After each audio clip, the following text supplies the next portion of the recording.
মানে ইমান গৰাখহনীয়া আছে। তুমি বৰপেটা চেঙাৰ ফালে চেঙাত যেতিয়া যাবা তুমি দেখা পাবা যে চেঙাত কোনো গৰাখহনীয়া বৰ্তমান এনেকুৱা হিচাপত গৰাখহনীয়া হৈ আছে যে গৰাখহনীয়া অলৰেডি আহি তোমাৰ মেইন ৰাস্তা মানে মাথৰিয়ে পাইছে।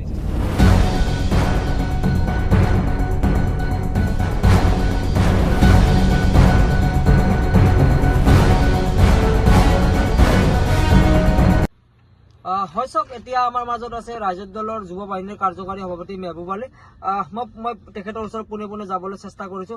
দাদা, কেনেকুৱা নিৰ্বাচনী বৰ্তমান 26 সমাগত কেনেকুৱা প্ৰচাৰ? নিজৰ সকলোকে মই আন্তৰিক ধন্যবাদ জ্ঞাপন কৰিলোঁ তোমালোকে, কাৰণ ইমান কষ্ট কৰি নলবাৰীৰ পৰা আজি গুৱাহাটীত আহিছা, মোক লগ পাই লাগে।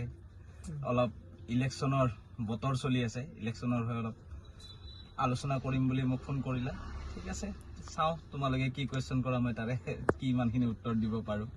বিহাৰৰ নিৰ্বাচনৰ কথা গম পালে, এই ক্ষেত্ৰত ক'ৰবাত অসমত প্ৰভাৱ পৰিব নেকি?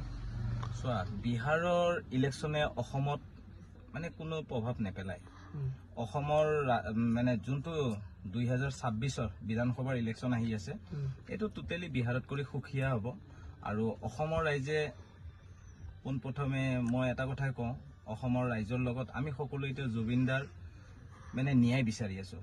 জুবিনদাৰ ন্যায়টোলৈকে অতি সোনকালে দিলে মাননীয় অসমৰ মুখ্যমন্ত্ৰীয়ে দিলে অসমৰ ৰাইজে তেওঁক মানে সকলোলৈকে বহুত ভাল পাব। কিন্তু বিহাৰৰ ইলেকশ্যনে আমাৰ অসমৰ কোনো প্ৰভাৱ নেপেলায়।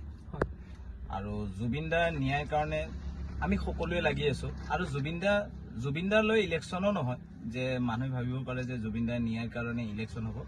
কিন্তু সকলোৱে দল সংগঠন যিমান আছে, আমাৰ ৰাজ্য দলৰ সভাপতি তোমালোকে সকলোৱে জানাই, অখিল গগৈ ডাঙৰীয়াই বৰ্তমান জুবিনদাৰ ন্যায়ৰ কাৰণে বহুত কষ্ট কৰি আছে বা সকলোতে তেওঁ দৌৰা দৌৰি কৰি আছে। জুবিনদাৰ ন্যায়টো আমি বিচাৰিছোঁ, অসমৰ পৰা আমি সকলোৱে বিচাৰিছোঁ। মুখ্যমন্ত্ৰীগৰাকী কৈছে তিনি গগৈক লৈ বিভিন্ন মন্তব্য আগবঢ়াইছে, সেইটো আপুনি জ্ঞাত। কি ক'ব মুখ্যমন্ত্ৰীগৰাকী?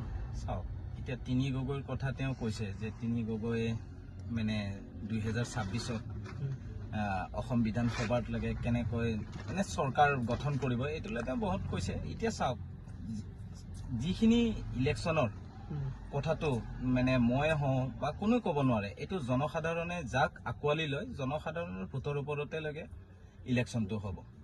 মই সেইটো ক'ব নাযাওঁ যে চাহেলৈকে জনসাধাৰণে দেখিয়ে আছে যে এই বিজেপি গভৰ্ণমেণ্টখনে কি কৰি আছে, কি কৰা নাই, কিমানখিনি মানে কৰিব লাগিছিলে, কিমানখিনি কৰিছে, এইটো জনসাধাৰণ দেখিছে। সেইকাৰণে জনসাধাৰণৰ ওপৰত ভিত্তি কৰিয়ে অসমত 2026 ইলেকশ্যনটো হ'ব। যিহেতু আপুনি বৰপেটাৰ এটা বিশেষ সমষ্টিত আপুনি প্ৰায় আপোনাক দেখা পোৱা গৈছে, চৰ্চাৰ মাজলৈ আহিছে, সেই সমষ্টিৰ